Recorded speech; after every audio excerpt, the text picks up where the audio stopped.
the toolbox is bigger, right? So when I first started doing research, I, of course, like I didn't know very much. And I took a methods class in my MA, and we pretty much just talked about observations. Like it was a teacher who really geeked out on that. For my project, like it was just observing someone playing a game.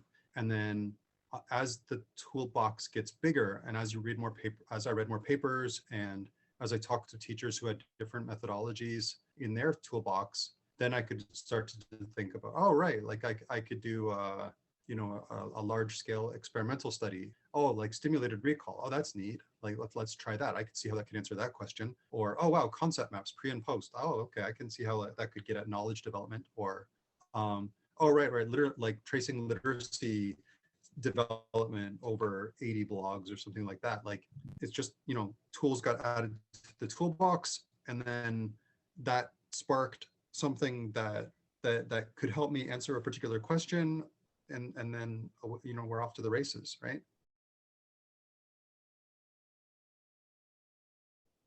I think you could put those two papers into a cage battle, right? Like those papers could like fight to the death. Like they're just completely different, right? I mean, they're inside of games and language learning, but one is very much about digital games and no mediation and like technology affordances and like bare bones vocabulary recall, and the other one is like to what extreme can I push mediation, like socioculturally mediated development over literacy and connected social skills and like broad, but it, yeah, of course I changed, but I changed as a function of the environment that I was in, and who I was connected to. Like I was in a, basically I was in a cognitive science PhD, right? I was studying under people who were famous for cognitive load and media effects and multimedia, and all the stuff that I read was on that. And so their work influenced my design of that project because that's the sort of feedback I could get. And that's the sort of PhD, the dissertation that would be approved by them. After I did that PhD, I met a lot more, many more socioculturalists, and tried to do things that were not cognitivist, right? Like exploring how I could interact with students while they played games. Like a cognitivist research design could answer that question, but it wasn't providing the sort of data that was satisfying my curiosity. And so it's very much a like having curiosities, meeting people from different perspectives, struggling to analyze the things that I was observing in my classes and projects and extracurricular things, and needing to develop my own toolbox, but also getting sort of exposed to new types of tools, right?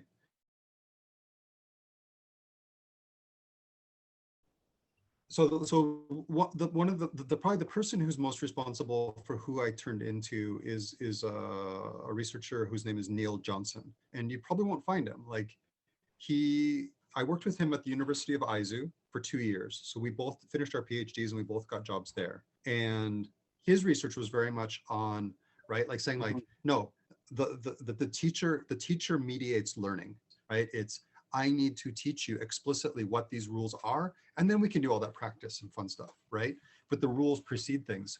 And so from that, that was the connection to, you know, in conversations, like it was a 2, 3, 4 year conversation of, yeah, like, oh, like the New London group, oh, that's interesting. Like, where'd you learn that? Oh, like, hey, read this paper. Or, you know, me just saying, oh, you know, where'd you figure this stuff out? Like, can you, I just want to know more. Like, is there like social cultural theory for dummies? And that's where that sort of stuff came in. But he, as a friend and as a colleague, and you know, like you know, veteran of different wars, like he was the one who sort of pushed that pebble down a mountain, right? You made a distinction between like the early interactionist and cognitive science stuff with, like, you know, laboratory studies, and then the stuff that I'm doing now is much more classroom based and mediated and teacher fronted, I guess, Mm-hmm. right, or teacher supported, whatever it is. So I think those are two sides of the field, right? There are people broadly speaking, there are people who still want to know what effect games have on language acquisition. Okay. Um, and I see that as different than what effect teachers and games have on language acquisition. And a lot of the earlier stuff, like the stuff that I did, like the laboratory study with like the music video game and vocabulary recall, people are still doing those studies. They might be doing them in a lab, they might be doing them in a classroom, right? It's very much this transmission model. Like it's very much, um, what buttons do I need to press? What's the magic bullet to get more vocabulary output or more vocabulary recall? The majority of the studies are like that. It's a it's a research project. It's an experiment designed to see what factors are involved with certain outputs. The thing that I did with the music game, there were other people who had done things before me, and there are still dozens of people who are doing things after me. But it's pretty much like just variations on a theme, right? Oh, I'm going to use this game and not this game, and I'm going to look at these vocabulary items and not those, and I'm going to do it with this language and not that. It's like, but nothing. It never produces anything, right? Like, I don't see the point, right? And this is my biased opinion, but I don't see the point because you don't see them trying to transfer that to anything, right? Like, and it's just this sort of like the blinders are on, right? It's that I, for a million different reasons, right? Like the professor wants to, the professor's curious, or this is the type of background that they have, and I don't fault them because they're churning out academic stuff and they're building their CVs and they're playing the academic game, and it gets cited, and it's, yeah, it's like pop music, right? Like, yeah, it sells, right? It plays on the radio, but it doesn't make the world better. So for example, like they do an experimental study and they find a very particular thing, and then they speculate or give implications for other fields or future learning or what teachers might do in the classroom. That's great. That's totally fine, because another person might do that, and of course beyond the scope of an experimental study to blah blah blah, right? I'm taking a pedagogical model that includes transfer, right? So we're going to play a game, we're going to discuss a game, we're going to analyze a game, and we're going to apply what we learned in a project in society. And so baked into the research design is transfer, right? And of course, there's still further transfer that can happen.